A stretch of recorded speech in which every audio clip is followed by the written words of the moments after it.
Alrighty, y'all, let's recap the games from last night, starting off with Indiana and New York. New York just put an absolute beating on them.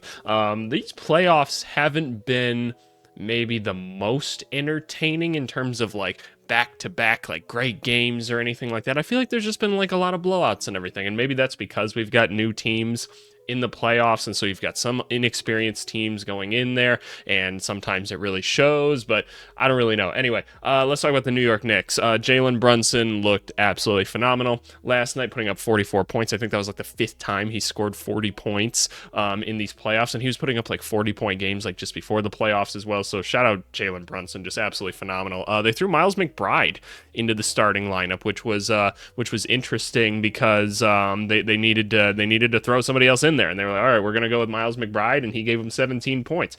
Awesome. Isaiah Hartenstein, ultimate just legendary performance. He's now a cult hero in New York, I think, because he had 12 offensive rebounds. And that was really the story for New York the entire night, was just offensive rebounds. I mean, we got 3 here, 2 there, 12, another 2 here. Yeah, he had 20 offensive rebounds. That's absolutely insane. Josh Hart was again doing his rebounding impersonation, just going up and getting every single one. Dante DiVincenzo was ready to fight everybody last night, even though he went 0 for 6 from 3, which is awesome. And here's the thing, right? Like, New York did this not shooting great from 3. They shot 34% last night, and that was the thing. Like, they were just kind of bullying the Pacers the whole night, who just didn't seem like they were locked in and ready to get rebounds primarily, and just like weren't in like good defensive communication the whole time. It was really, really odd to see out of them, because they were starting to improve from there. And like, look at this, like they shot 44% from 3 and they lost by 30. Like, it's pretty rare to see a team that shoots 10% better from 3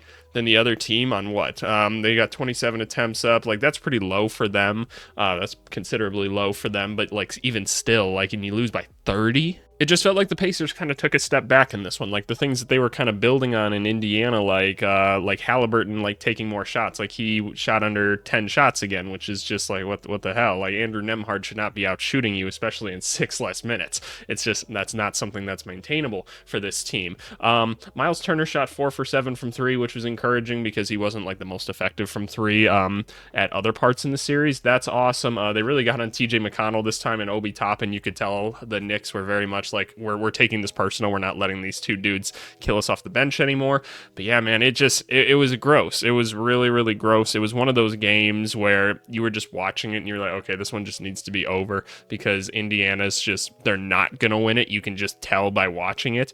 As far as like things that they can try to improve on, I mean, it's as simple as just like, look, you've got bigger dudes than them, y'all. Like, y'all just gotta box out and get some rebounds and like just get a body on someone, because this just shouldn't be happening, but it is. I mean, look at this rebounding disparity, 29 to 53. That's just like, yeah, no, of course. Like, that's the game right there. Like, you're just not going to win like that. And they're starting what, like 6 foot, like just barely over 6 foot, barely over 6 foot. Their power forwards like 6'4", and we got another like 6'3" here. Like, it's just, and on the other end, you've got like a tall point guard and like 6'5". You got like another 6'5" here, what, 6'8", 6'9" in Siakam, and then a 7-footer, and you can't get no rebounds over these dudes. Like, I don't know, man. It's too much for me. It's too much for me. Let's go on to Minnesota and Denver, though. This one made me a little bit sad, because I was rooting for the Timberwolves kind of in these playoffs, just because I live in Minneapolis and I want to I wanted to just see this team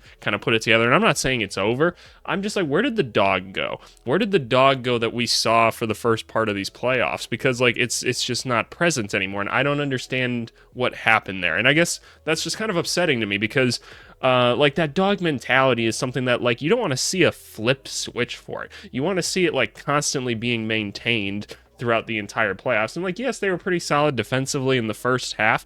Man, in the second half, it just completely went away. And I think it all kind of starts with like Gobert and the fact that like he just can't stop Nikola Jokic whatsoever. Like, the narrative of the defensive player of the year going up against the MVP is like a whole thing, right? I don't really like buy into like the tabloids of it all, but it's very true that like Gobert, like these whole playoffs hasn't been able to stop anybody that goes like directly at him in the post, and that's like his thing. And yes, he forced Jokic into a couple tough shots that I don't know how he hit those like fall away like hook shots or whatever, especially the one that he like reversed underneath the hoop, and that's just like, whoa, like tough ass shot, dude. But like it's extremely frustrating. And like Gobert had a pretty solid game overall. Like it's just he can't stop Jokic, and it's like, okay, you have to be able to stop him. You're the best defensive player in basketball supposedly, and you can't guard your own position right now. And I get it. Like it's Jokic as well. He's tough, and like Rudy Gobert's being exposed for his lack of like lower body coordination and everything. When Jokic has so much control of that,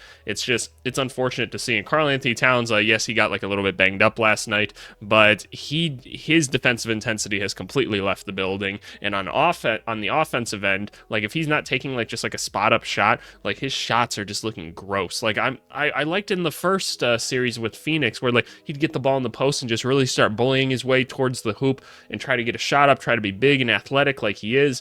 But like, man, like he'd get like a Josh Hart switched on, or Josh Hart, excuse me, like a Jamal Murray or something like that, or I don't even know, like a KCP, and he attacks them and he can't even like get close enough to the hoop to perform like a post move. So he's got to do like a little floater like over them or something, and it's not working right now, and his post moves aren't any better. Yes, he played better than he did in the last game, which isn't saying much, but still. And Jaden McDaniels, at least he got out there. Like even like his defensive intensity, I feel like is like starting to falter a little bit. I thought Nickeil Alexander-Walker was actually really good last night, so shout out to him. Anthony Edwards is still out there being a dog.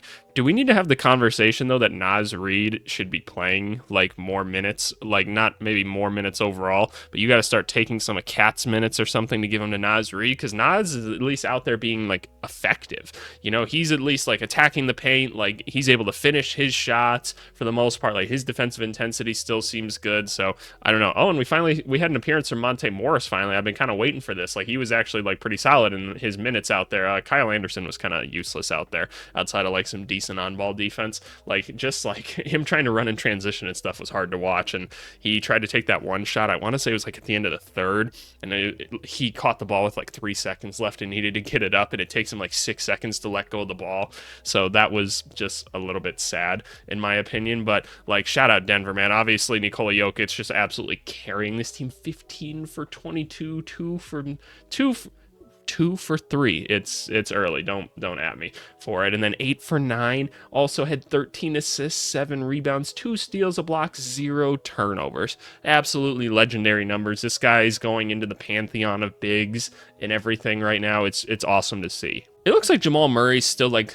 kind of limbering a little bit, trying to, or maybe I should say lumbering a little bit. Like he can't quite get the separation he wants, so that's something to pay attention to. Aaron Gordon's just going to sit in the dunker spot for forever. Like, and Minnesota's just not going to adjust to it, apparently. I don't know why they can't tag and like make sure that he's not doing that. Like you just have to concede a different shot that isn't just Aaron Gordon underneath the basket. He's going to make it. It's underneath the basket. It's not that complicated. But then you got Michael Porter Jr. out there who's not shooting very good right now, but it's like you don't trust that. Like you're not just going to leave him open. He's too much of a proven shooter. But then the bench again, kind of coming through. Christian Brown starting to figure it out again, looking like the dude he was last year finally. That's awesome. Reggie Jackson in limited minutes looked solid. And Justin Holiday's just going to be out there to be a gravity dude, meaning like, hey, I promise you if I catch it, I'm going to shoot it. And I'm pretty good at shooting it, so you guys can't leave me alone too much. And that's enough for them, right? That's enough. So between that and some KCP, like solid clutch threes at the end to just really break the will of Minnesota fans. This is what we got right now, man. Denver's crawled their way back, and I don't know how I feel about this. I feel like I can't predict any series right now, so I'm not going to try to predict it right now. But that's all I got for now, y'all. Thanks so much. Bye.